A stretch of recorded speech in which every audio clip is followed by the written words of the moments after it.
Selamat petang, salam sejahtera. Terima kasih karena bersama dengan saya di Nazilin Unity Channel.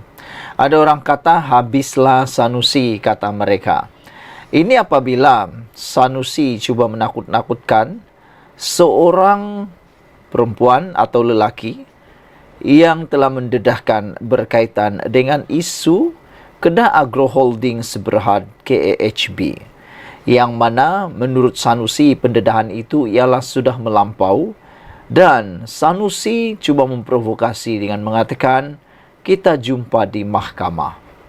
Akhirnya orang yang diancam untuk disaman oleh Sanusi itu, kita sangkakan dia takut atau menarik dakwaan atau menarik pendedahan tersebut. Kita sangkakan beliau akan memohon maaf, ataupun beliau mungkin akan kata akaun Facebook itu adalah palsu, kerana kebanyakan kali apabila dibuat siasatan, kebanyakan orang yang terlibat seperti kes ini terdahulu, mereka akan mohon maaf dan mengatakan akaun itu adalah akaun palsu. Tetapi kali ini lain pula jadi. Apabila diancam saman oleh Sanusi, individu yang mendedahkan itu membalas. Beliau kata, kami tak sembunyi pun, oh Sanusi oi. Dengan kata lain, buku bertemu ruas. Kali ini, ancaman atau provokasi Sanusi untuk menyaman pendedahan itu tidak disambut dengan ketakutan, tetapi disambut dengan, okey, kami tak lari, kami tak takut. Itu yang dia sampaikan. Isu Kedah Agro Holding Berhad KAHB nampaknya terus berlarutan selepas Datuk Seri Muhammad Sanusi Maknor bakal memfailkan saman terhadap seorang individu yang didakwanya telah membuat tuduhan keterlaluan terhadapnya. Individu yang bernama Zuraini Abdul Ghani juga nampaknya tidak berdiam diri. Selepas mendedahkan perbuatan Sanusi terhadap KAHB itu, iaitu anak syarikat Perbadanan Menteri Besar MBI Kedah itu.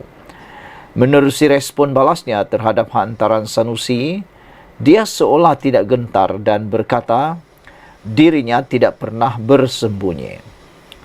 Belasan tahun ini tak sembunyi manapun Sanusi oi. Dok guna akaun inilah, bukan fake akaun, kata beliau. Hang baru sedar ke kewujudan akaun ini? Yang post ni Sanusi ke admin dia. Demikian hantaran yang ditulis di Facebook. Sebelum itu, Zuraini mendedahkan apa yang berlaku terhadap KAHB. Mendakwa MBI mengambil pendapatan anak syarikatnya dan mencuri kaki tangan syarikat itu.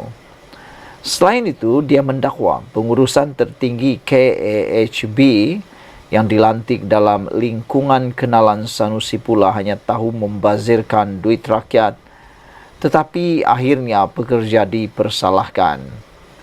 Susulan itu, Sanusi pula membalas mendakwa tuduhan yang dibuat adalah keterlaluan dan mengancam untuk berjumpa di mahkamah. Kata orang ini, jumpa dah tukang redka cerita karut. Sejak belasan tahun dia bersembunyi di sebalik muka manis. Okey, jom tengok dia boleh pertahankan atau tidak tuduhan keterlaluan dia kali ini, kata Sanusi. Sila duduk, jangan lari, see you in court, ujarnya lagi. Terdahulu, Harapan Daily melaporkan pendedahan dibuat kaki tangan KAHB yang dakwa tidak dibayar gaji 9 bulan. Kaki tangan mendakwa surat telah pun dihantar kepada Sanusi mengenai tunggakan gaji mereka. Namun tiada keputusan yang diperoleh. Seminggu selepas isu ini tersebar, Sanusi pula merendahkan kaki tangannya dengan mendakwa mereka ibarat lintah kerana tidak tahu menjana pendapatan sendiri. Tujuan tubuh JLC untuk berniaga dapat projek kerajaan untuk pulang balik kepada kerajaan. Kalau ada 30 orang kerja dalam itu makan berdarah, sumbang tak pernah, tapi kikis lagi, itu bukan JLC, itu lintah, kata Sanusi. Saya tak mahu bela lintah, katanya. Disebabkan itu, ramai yang meluah rasa tidak puas hati terhadap kata-kata Sanusi, sehingga ada yang mendakwa bekas menteri itu bahwa menteri besar itu sengaja memburukkan nama Kedah Agro. Sekian dulu untuk kali ini. Jangan lupa tinggalkan komen anda. Sila tekan butang subscribe. Kita jumpa lagi. Bye-bye. Selamat petang, salam sejahtera. Terima kasih karena bersama dengan saya di Nazilin Unity Channel. Menurut laporan di FMT hari ini, Akmal pembuli takkan berani tuntut China. Mohon maaf, kata ahli akademik. Tajuddin Rasdi menyifatkan Ketua Pemuda UMNO itu sebagai seorang yang mengambil kesempatan untuk meraih sokongan peribadi. Jadi saudara-saudara sekalian, ada beberapa pendapat yang sekarang tular di dalam media maupun laporan media yang mengatakan bahwa Akmal harus berhenti daripada menggunakan isu yang sedang panas dalam Malaysia berkaitan dengan isu stalking. Selain daripada itu, kemarin salah seorang daripada ahli parlimen daripada APCO, beliau kata, beranikah Akmal meminta China, negara China memohon maaf atas insiden isu stalking tersebut. Tetapi kali ini, ahli akademik pula mengatakan bahawa Tajuddin Rasdi menyifatkan Ketua Pemuda UMNO itu sebagai seorang yang mengambil kesempatan untuk meraih sokongan peribadi. Seorang ahli akademik berkata, Ketua Pemuda UMNO Dr. Akmal Saleh tidak akan sampai kepada tahap menuntut permohonan maaf daripada China berhubung isu stalking tertera kalimah Allah. Walaupun menggesa kedai serbaneka KK Mat diboikot berhubung perkara itu. Bercakap kepada FMT, Tajuddin Rasdi dari University UCSI berkata, Akmal mungkin tidak akan menyahut cabaran ahli parlimen Tuaran Wilfred Madius Tangau agar beliau menuntut permohonan maaf daripada China kerana membenarkan pengeluar menghasilkan stalking sedemikian. Seorang pembuli akan sentiasa membuli orang yang lebih lemah daripadanya. Akmal mungkin akan terus mencanang isu itu kerana beliau tidak pedulikan akibatnya maupun kebajikan pekerja kekemat. Itu bukan lagi buli, itu namanya mengambil kesempatan, kata Tajuddin. Semalam, Tangau berkata adun merlimau itu sepatutnya memberi tekanan kepada Menteri Luar yang juga timbalan Presiden UMNO Muhammad Hassan supaya memanggil duta China bagi mendapatkan penjelasan sekiranya Malaysia tidak mendapat jawapan yang memuaskan. Beliau juga berkata respon Akmal terhadap perkara ini seolah-olah usaha terdesak untuk meraih sokongan dan populariti untuk dirinya dan parti. Ini hanyalah suatu usaha mendapatkan perhatian dengan mengorbankan 5,000 pekerjaan dan agar UMNO kembali popular dalam kalangan orang Melayu, katanya. Sementara itu, bekas ahli parlimen Sungai Benut Taufik Ismail berkata, kemungkinan Akmal memanggil duta itu akan mencemarkan reputasi mereka. Tindakan itu tidak masuk akal dan akan buat kita nampak berfikiran cetek, katanya. Beliau berkata, komen Tangau itu sekadar menonjolkan situasi berpotensi berlaku apabila Ketua Pemuda itu menuntut penjelasan daripada semua pihak yang terlibat dalam penjualan stalking itu daripada pengilang kepada penjual. Apa yang Tangau cuba katakan adalah apa akan jadi jika Akmal kejar semua pihak di sepanjang rantaian bekalan itu sehinggalah kepada kilang pengeluar stalking di China, katanya. Bekas ahli parlimen itu menambah, jika tindakan sedemikian diambil terhadap semua pihak yang terlibat, ia akan terutamanya menjejaskan orang Melayu Islam. Jangan lupa apabila stalking itu dihasilkan dan diimport ke Malaysia, ia perlu melalui kastam. Mengapa Akmal tak kejar pegawai kastam yang membenarkan stalking itu masuk? Soal beliau lagi. Sekian dulu untuk kali ini. Jangan lupa tinggalkan komen anda. Sila tekan butang subscribe. Kita jumpa lagi. Bye-bye. Salam sejahtera, terima kasih karena bersama dengan saya di Nazilin Unity Channel. Ada plot twist rupanya. Wan Saiful minta RM 2 juta termasuk kemoterapi istri dan gugurkan kes. Wah, ini luar biasa. Permintaan Wan Saiful yang luar biasa. Bolehkah ini dianggap sebagai satu permintaan rasuah? Bolehkah ini dianggap sebagai definisinya meminta rasuah? Tak tahulah. Harap-harap nanti SPRM boleh mendefinisikannya mengikut akta yang ada pada SPRM. Ahli Parlimen Tanjung Karang, Datu Zulkapri Hanapi, menepis dakwaan Datuk Wan Saiful Wanjan bahawa dia ada menerima beberapa tawaran agar mengalihkan sokongan kepada Perdana Menteri.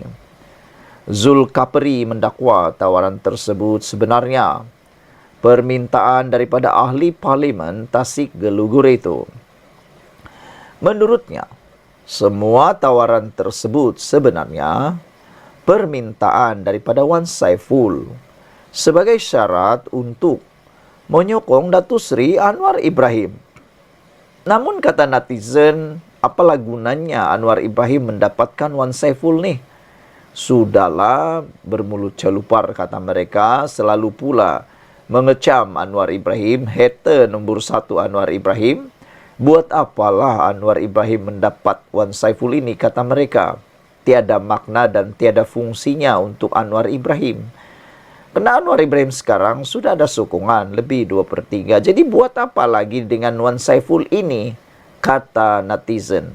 Sia-sia sajalah Anwar Ibrahim mengikut permintaan atau menunaikan permintaan Wan Saiful ini, minta 2 juta ringgit termasuk kemoterapi istri dan gugurkan kes.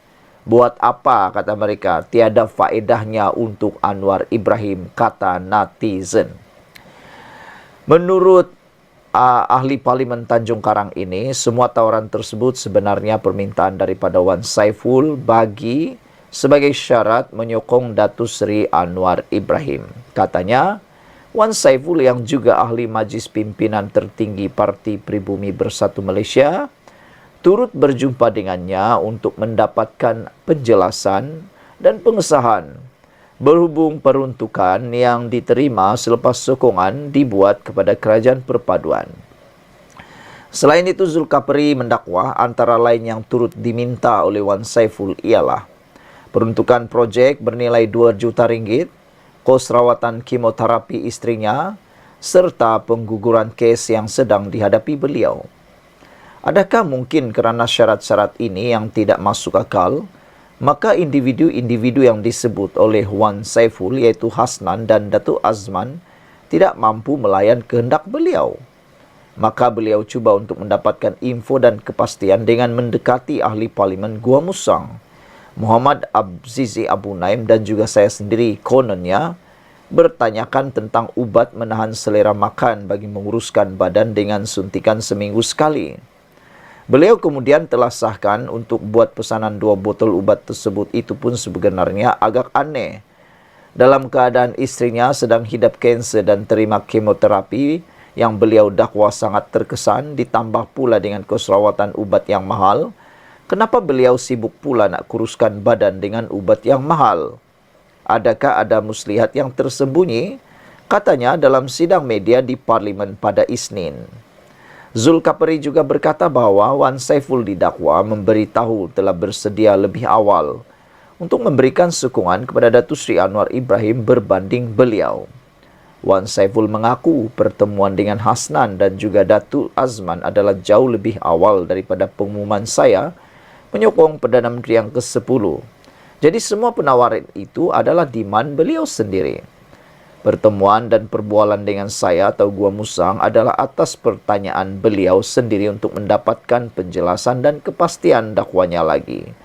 Bagaimanapun Zulkapri berkata beliau dan Muhammad Azizi gagal membantu atau menjadi ejen yang baik kepadanya, menyebabkan Wan Saiful menuduh mereka yang memujuk untuk memberikan sokongan kepada Perdana Menteri. Jadi jelas kenyataan beliau adalah sangkaan jahat, fitnah dan mengelirukan dewan serta memutarbelitkan fakta. Wan Saiful menuduh saya tanpa apa-apa bukti yang jelas dan cuba merangkap dan mengheret saya dalam agenda pribadinya yang berniat jahat, tambah beliau. Sementara itu, Muhammad Azizi dalam sidang media sama turut mendakwa beliau didekati oleh Wan Saiful bagi mendapatkan penjelasan berhubung peruntukan. Malah beliau menegaskan tidak pernah bertemu secara fizikal atau menghubungi Wan Saiful sejak bergelar ahli parlimen pada 19 November tahun lalu, kecuali dalam majlis yang dianjurkan Perikatan Nasional. Jadi pertemuan saya dengan beliau di sebuah kafe di Hotel Marriott pada 17 Januari sebenarnya bukan dirancang oleh saya atau beliau. Cuma masa saya ada di kafe, beliau mendekati saya bersama seseorang yang saya tak kenal. Beliau jumpa saya, salam dan buat saya makan apa yang saya dapat selepas sokong Perdana Menteri. Saya hanya beritahu saya dapat peruntukan yang sama seperti ahli parlimen kerajaan, katanya. Muhammad Azizi juga mendakwa Wan Saiful dilihat dalam keadaan sangat tertekan ketika itu dan memerlukan seseorang yang boleh mengesahkan bahawa kes yang dihadapinya boleh digugurkan jika sokongan diberikan. Jadi saya beritahu saya bukan individu yang boleh bagi komen atau jaminan untuk kes tersebut dan minta rujuk kepada individu berkenan. Kedua, berkenan tawaran-tawaran itu ia tidak dibangkitkan langsung pada pertemuan tersebut, katanya lagi. Wan Saiful sebelum ini mendakwa dua ahli Parlimen Perikatan Nasional PN menjadi ejen pemujuk selepas beliau menyokong kerajaan. Beliau mendedahkan individu terbabit ialah Muhammad Azizi dan Zulkapri bersama tiga lagi individu dikenali sebagai Hasnan, Datuk Azman dan Datuk Rahim. Sekian dulu untuk kali ini. Jangan lupa tinggalkan komen anda. Sila tekan butang subscribe. Kita jumpa lagi. Bye-bye.